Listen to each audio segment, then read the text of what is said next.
حضرت عیسیٰ علیہ السلام کے نانا کا نام حضرت عمران تھا۔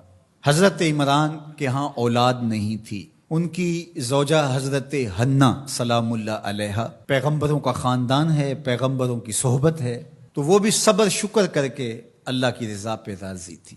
گھر کے صحن کے اندر دوپہر کے وقت چارپائی بچھائے ایک درخت کے نیچے قیلولہ کرنے لگی تو ایک منظر دیکھا کہ درخت پر ایک چڑیا نے گھونسلہ ڈالا ہوا تھا اور اس نے بچے دیے ہوئے تھے۔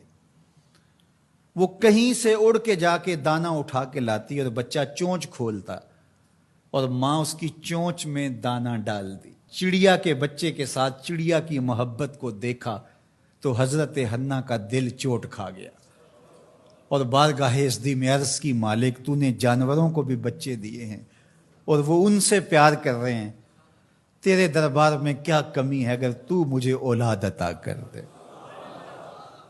دل چوٹ کھا گیا، دل کی اتھاہ گہرائیوں سے دعا نکلی، عرش تک جا پہنچی۔ اللہ نے حضرت حنا کو کرم نوازیوں سے مولا مال کر دیا۔ حضرت حنا نے کہا، اے اللہ جو میرے بطن میں ہے میں تیرے گھر کے لیے اس کو وقف کرتی ہوں۔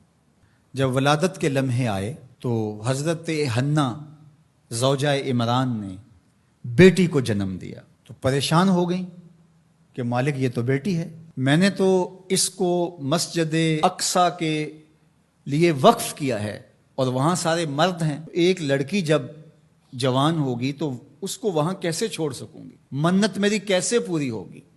بہت پریشان ہوئی منت کی تکمیل کا سوچ کے کہ مالک یہ تو بیٹی ہے۔ آواز آئی، پریشان ہونے کی ضرورت نہیں حنا، جو تو نے بیٹی جنم دی ہے ایسے تو بیٹے بھی نہیں ہوتے۔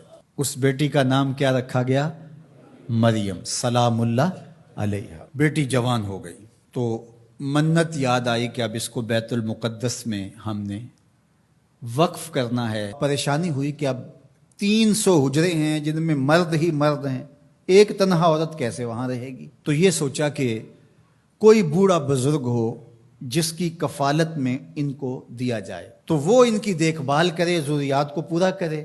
تو بہت سارے لوگ اس سعادت کے لیے تیار ہو گئے۔ پھر قرعہ ڈالا گیا، قرعہ فال نکلا حضرت زکریا علیہ السلام کے نام۔ اللہ کے جلیل القدر پیغمبر اور رشتے میں خالو بھی لگتے تھے، کہا یہ سعادت میرے ذمہ رہی، اور چونکہ ان کے ہاں بھی اولاد نہیں تھی انہوں نے کہا ٹھیک ہے ہم اسے بیٹی بنا کے اس کا خیال رکھیں گے۔ حضرت زکریا علیہ السلام نے ایک حجرہ مختص کیا حضرت مریم کے لیے اور ان کی ضروریات کو پورا کرتے، کھانا دیتے۔ جب کہیں جانا ہوتا تو حجرے کو باہر سے تالا لگا کے چلے جاتے، افطار کے وقت یا رات کو گئے ہیں تو سحری کے وقت پھر آ جاتے۔ ایک دن حضرت زکریا علیہ السلام تالا لگا کے کہیں گئے کام، واپس آتے ہوئے دیر ہو گئی اور افطار کے لمحے گزر گئے، بہت پریشان ہوئے تو خیر سامان لے کے تیزی سے پہنچے اور آ کے دروازہ کھولا، وجد عندہا رزقا، تو دیکھا بے موسم پھل پڑے ہوئے ہیں۔ حیرت تو یہ تھی کہ پھل ہیں، دروازہ مقفل ہے، باہر سے کوئی اندر نہیں جا سکتا، اندر سے کوئی باہر نہیں آ سکتا، پھل کیسے آئے؟ پہلی حیرت تو یہ، پھر پھل بھی بے موسم۔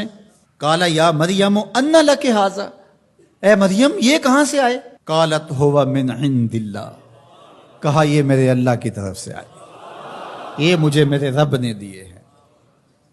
ان اللہ یرزق من یشاء بغیر حساب، وہ جس کو چاہتا ہے بغیر حساب کے عطا کرتا ہے، اس کے لیے کوئی مشکل نہیں ہے۔ جو ماں کے پیٹ میں بچے کو رزق دیتا ہے، انڈے میں چوزے کو رزق دیتا ہے، وہ حجرہ مریم میں مریم کو رزق نہیں دے سکتا؟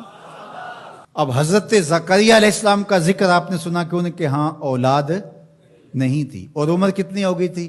120 سال، اور آپ کی زوجہ کی عمر 100 سال ہوگی، تو اب تو امید بھی ختم ہو گئی اولاد کی۔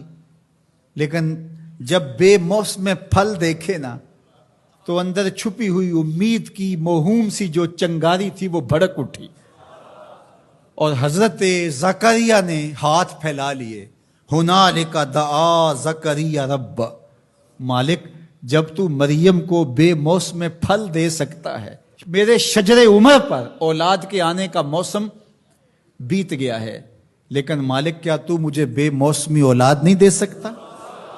حضرت زکریا وہیں کھڑے ہو کے دعا مانگنے لگے.